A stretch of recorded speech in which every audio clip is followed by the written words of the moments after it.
En 1876, el asiriólogo inglés George Smith publicó el Génesis caldeo, después de estudiar las inscripciones cuneiformes asirio-babilónicas y estableciendo analogías con los textos hebreos. Smith descubrió una incómoda verdad. Múltiples pasajes de la Biblia cristiana, en especial del Génesis, eran una copia, palabra por palabra, de la epopeya de la creación babilónica, el Enuma Elish. Eso significaba que existía un texto escrito en el dialecto del babilónico como mínimo 1000 años antes que los textos bíblicos. Con lo cual, junto con el peso de las investigaciones más recientes, contamos con un relato previo a la Biblia que nada tiene que ver con mitos ni leyendas, y sí con una sucesión de acontecimientos reales que tuvieron lugar durante la primera gran civilización, la Sumeria, que dio origen al resto de culturas del mundo. El nexo que establecemos entre la cultura sumeria y la hebrea nos permite aproximarnos a una visión revolucionaria y reveladora sobre qué o quién se esconde detrás de los grandes mitos bíblicos. En el panteón sumerio se veneraban un total de 23 deidades, conocidas como los Anunnaki, una raza de criaturas suprahumanas a quienes se les adjudicaba la creación misma del ser humano a través de sus conocimientos en genética y biomedicina. Según el investigador Zecharia Sitchin, estos seres procedían de un planeta llamado Nibiru, cuya órbita superelíptica haría un paso próximo a la Tierra cada 3600 años. Una teoría no descartable, pero que se nos antoja cada vez menos probable, cuanto más profundizamos en los textos, ya que de ellos se desprende un origen mucho más complejo al analizar a unas entidades capaces de cambiar de forma y de desafiar las leyes de la tercera dimensión física en la que habitamos. Uno de los más altos mandatarios de esta raza era Enlil, conocido como el dios del viento y las tormentas, considerado el comandante supremo de una misión terrestre cuyo fin era extraer oro. Enlil era conocido por su crueldad con el hombre, y su sed de conquista le llevó a enfrentarse contra otras deidades, como su propio hermanastro Enki, señor de la tierra, un dios benévolo que hizo del hombre el depositario del conocimiento espiritual.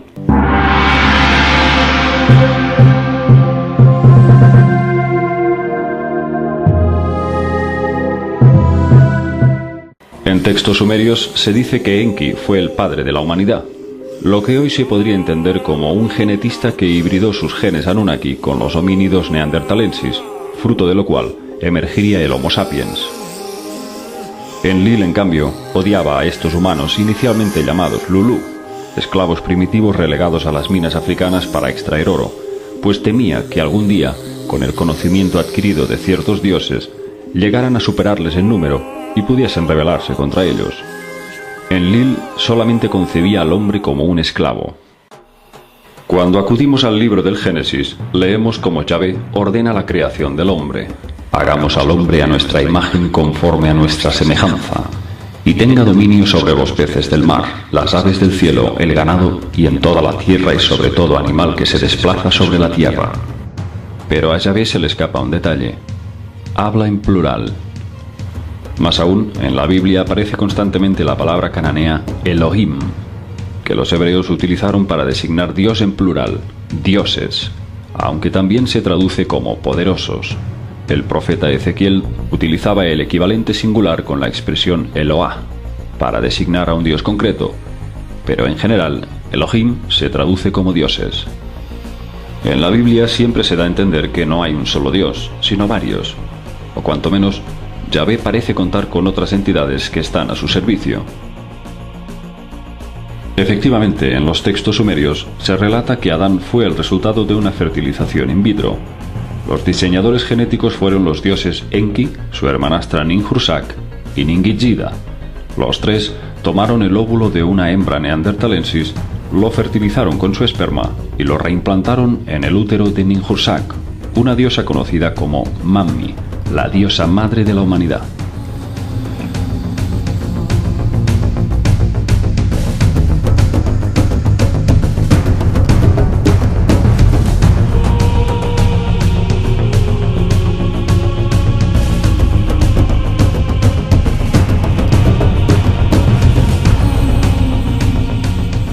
Después de crear a Adán, También en el libro de los Jubileos se describe cómo Yahvé ordena a sus subalternos, los ángeles, que trabajen para él y le confeccionen una hembra como compañera de Adán.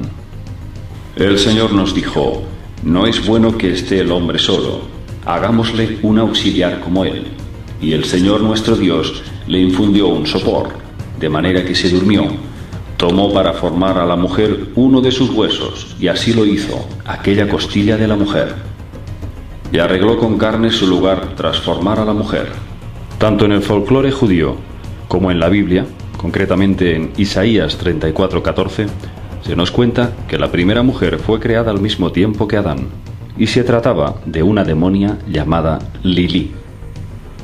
Huraña y rebelde, Lilí se negaba a practicar sexo con Adán, ya que consideraba una humillación acostarse debajo de él. Yo también fui hecha como tú, y por lo tanto soy tu igual.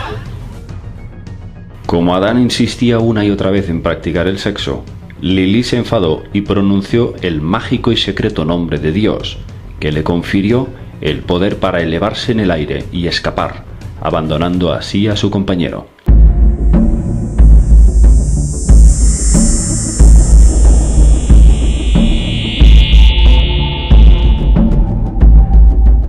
Lilí salió del Edén y se detuvo a orillas del Mar Muerto. Según las tradiciones judías, mantuvo relaciones lujuriosas con los demonios que habitaban esas tierras, dando a luz a los Lilim, seres cubiertos de pelo.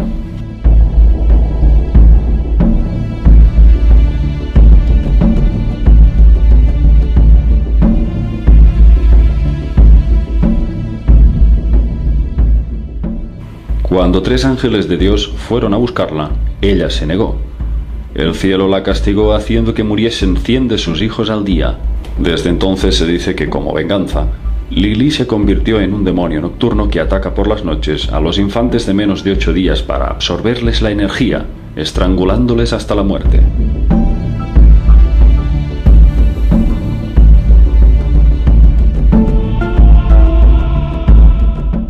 Entonces Yahvé probó en un segundo intento de crear a una mujer a partir de restos de huesos, tejido, músculos, sangre y secreciones glandulares. El resultado fue un engendro tan espantoso a la vista de Adán que éste salió huyendo cuando la vio. Fue en el tercer intento cuando Dios extrajo una costilla de Adán para confeccionar la anatomía de Eva, y esa vez tuvo éxito.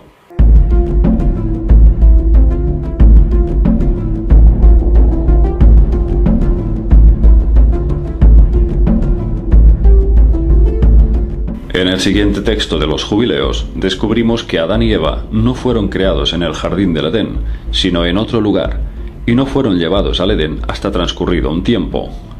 Cuando Adán hubo pasado 40 días en la tierra donde fue creado, lo llevamos al jardín del Edén, para que lo labrara y guardara, y a su mujer, a los 80 días tras los cuales entró en el jardín del Edén.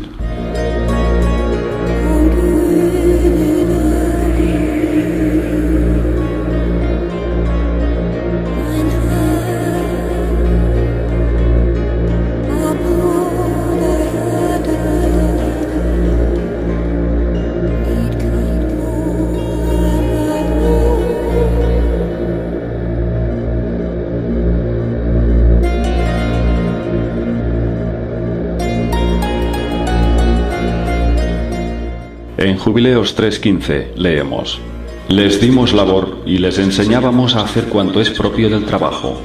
Una vez más, los textos dejan claro que Adán y Eva eran instruidos por los subalternos de Yahvé, los ángeles. Ellos les enseñaron a trabajar la tierra y a recoger alimentos. Entonces, en los textos aparece el momento en que Yahvé les advierte que pueden comer de los frutos de todos los árboles del paraíso, excepto de los del árbol del conocimiento.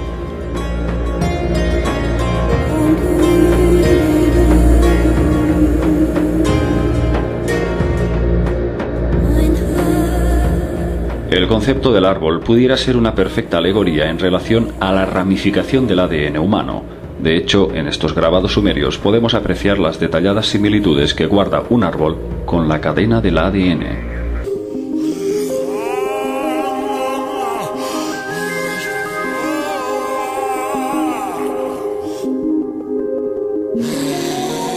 En Génesis 3:1-5 nos presentan la intervención de un ser al que llaman la serpiente, que incita a Eva a comer del fruto prohibido.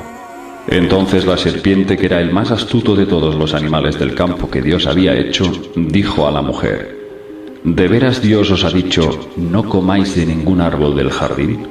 La mujer respondió a la serpiente: Podemos comer del fruto de los árboles del jardín, pero del fruto del árbol que está en medio del jardín, ha dicho Dios, no comáis de él, ni lo toquéis, no sea que muráis. Entonces la serpiente dijo a la mujer: Ciertamente no moriréis. Es que Dios sabe que el día que comáis de él, vuestros ojos serán abiertos y seréis como Dios, conociendo el bien y el mal.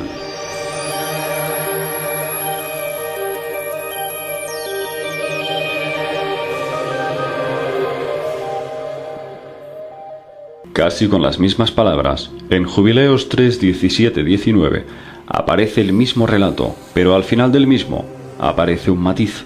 Si en Génesis la serpiente advierte que si comen del fruto serán como Dios, en Jubileos aparece en plural: se os abrirán los ojos y seréis como dioses.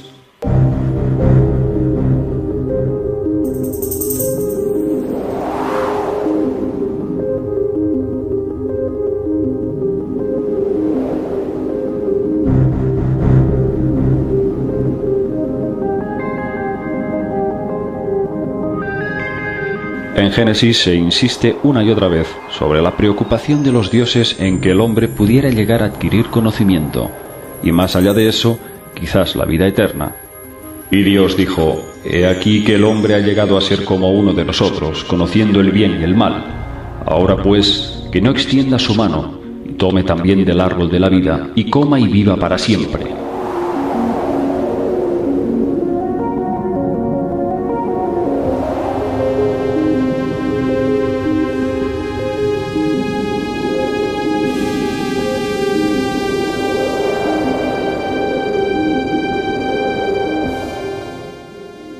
Aquí tenemos pues el detalle de dos árboles diferentes: el árbol de la vida, cuyos frutos otorgan la vida eterna, y el árbol del conocimiento, que otorgaría a Adán y Eva una mayor expansión de su consciencia e inteligencia. El árbol del conocimiento también podría interpretarse como un suplemento genético que se adosa al ADN humano para hacerle fértil en la reproducción sexual.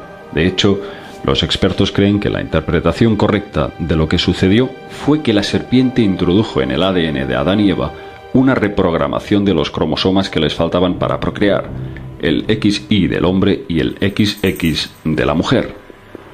A través de la costilla de Adán extrajeron algo que permitió la recombinación de las dos series cromosómicas, fusionando su número y código para hacerles fértiles. Satanás era el equivalente del dios sumerio Enki, precisamente el dios rival de Enlil Yahvé, que como responsable de la hibridación del hombre con los homínidos, buscaba liberar al ser humano de la esclavitud a que les tenían sometidos en el Edén, como auténticas cobayas para la experimentación genética. Satanás es una palabra que viene del arameo Hashatán, que significa adversario, enemigo o acusador. Sería el enemigo de Yahvé. En cualquier caso, nunca se podría definir a Satanás como el ángel caído, tal y como defiende la Iglesia. Pero ¿qué relación existe entre Satán y Lucifer? ¿De dónde procede la primera referencia a Lucifer?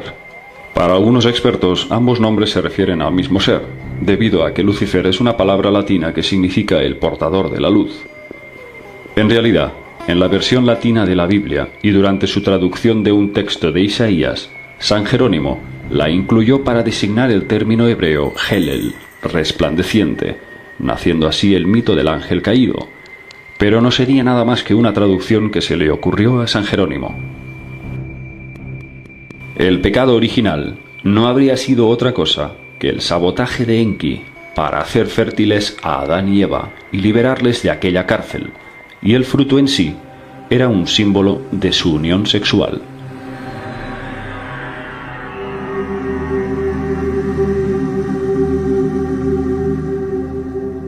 Pero muy probablemente se tratara de algo más que un simple acto reproductivo. En Génesis leemos: conoció Adán a su mujer Eva. La palabra conocer en hebreo tiene el mismo significado que la palabra amar. Adán y Eva hicieron el amor.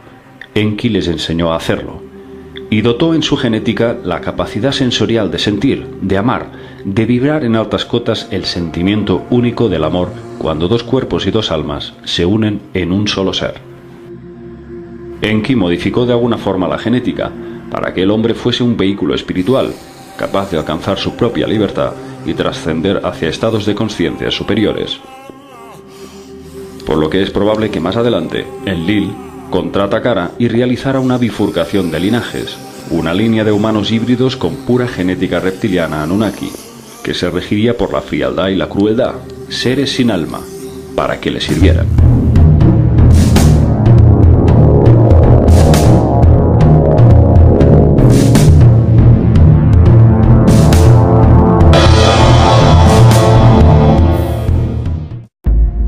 Luego se destacaría otra línea de sangre creada por Enki, el humano neandertal más empático y dotado de la capacidad de amar.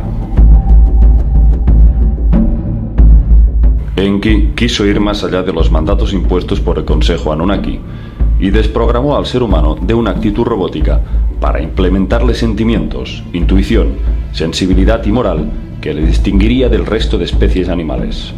A Enlil no le interesaba que el hombre pudiera reproducirse, porque eso significaba otorgarle poder. Él solamente quería un esclavo obediente, frío y autómata. Una vez que Enlil Yahvé descubre que Adán y Eva son fértiles y conscientes de la manipulación, los expulsa del paraíso. Dios expulsó del jardín del Edén a todo mortal que allí había. Todos fueron dispersados, según sus especies y naturaleza, hacia el lugar que se les había creado. Pero solo Adán permitió cubrir sus vergüenzas entre todas las bestias y animales. Por eso fue ordenado en las tablas celestiales a cuantos conocen el temor de la ley que cubran sus vergüenzas y no se descubran, como hacen los gentiles. A primeros del cuarto mes salieron Adán y su mujer del jardín del Edén y moraron en la tierra de Elda, su país de origen. En los textos se mencionan constantemente a unas misteriosas tablas celestiales, que en los textos sumerios son llamadas tablas del destino. ¿Cuál era la función de dichos objetos? A la luz de todo cuanto se ha podido descifrar, las tablas celestiales eran algún tipo de tecnología que computerizaba eventos que se iban registrando, algo así como bitácoras, pero más allá de eso, también tenían la posibilidad de anticiparse a los eventos futuros, siendo así una especie de oráculo artificial cuyo mecanismo ignoramos por completo. Conforme avance el relato, revelaremos más detalles sobre estas inquietantes tablas celestiales. Una vez que Adán y Eva llegan a las tierras de Elda, en Génesis se nos dice que Eva parió a Caín y Abel. Sin embargo, en los jubileos se nos detalla que además tuvo otra hija llamada Awan. Y más tarde, dos hijos más, Set y Azura. A lo largo del relato iremos viendo cómo el libro de los jubileos resulta ser una fuente mucho más completa que la Biblia oficial. Abel fue pastor de ovejas y Caín, labrador de la tierra. Ambos hermanos se reunieron para hacerle ofrendas a Yahvé. Mientras que Abel sacrificó un animal a su nombre, Caín le ofrendó solamente los frutos del campo que había cultivado. De este modo, Yahvé se sintió orgullosa de la ofrenda de Abel y ofendido por la ofrenda de Caín. Indignado y rechazado por Dios, Caín mató a Abel con una piedra, presa de rabia y envidia.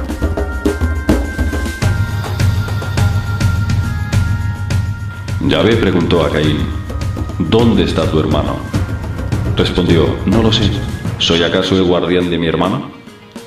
La Biblia ofrece una imagen maligna de Caín. Sin embargo, parece que simplemente se trató de un accidente involuntario, puesto que Caín permaneció toda una noche velando el cadáver de su hermano entre sollozos y agonía.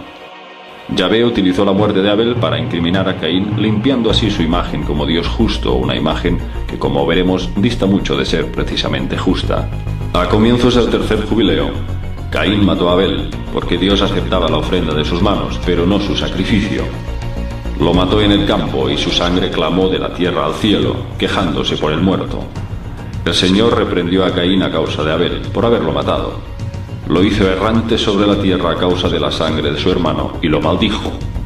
Por eso se escribió en las tablas celestiales: maldita sea quien hiera a otro con maldad.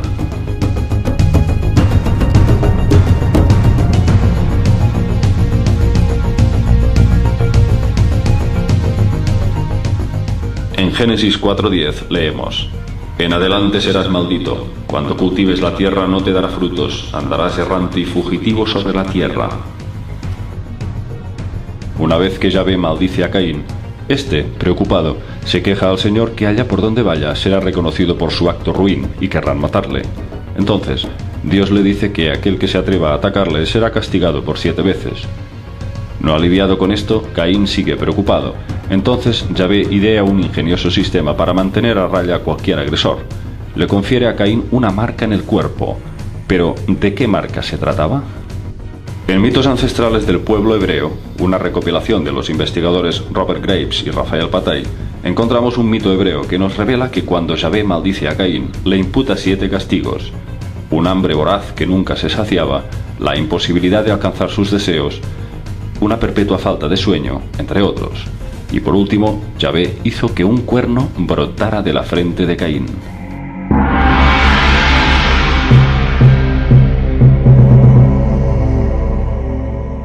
Según las palabras del experto en Biblia, David Kanga, yo sospecho que este cuerno en la frente de Caín era la marca o señal que, al hacerlo lucir semejante a los creadores, lo protegería del ataque de cualquier ser. En este sentido, mi sospecha es que las entidades que crearon al hombre tenían también algún tipo de cuernos o tocado con cuernos sobre sus cabezas.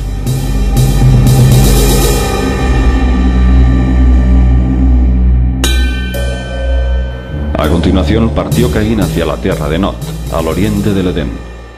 En el Génesis se nos dice que Caín conoce a una mujer que le da hijos, pero la línea de descendencia más fiable por ahora apunta a que el siguiente personaje bíblico más importante, Enoc, procedería no de Caín, sino de su hermano Set. Enoc fue el primer hombre instruido en las artes de la escritura, la astronomía, la astrología y además el primer hombre que fue llevado a los cielos para reunirse directamente con Yahvé.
En 1876, el asiriólogo inglés George Smith publicó el Génesis caldeo, después de estudiar las inscripciones cuneiformes asirio-babilónicas y estableciendo analogías con los textos hebreos. Smith descubrió una incómoda verdad: múltiples pasajes de la Biblia cristiana, en especial del Génesis,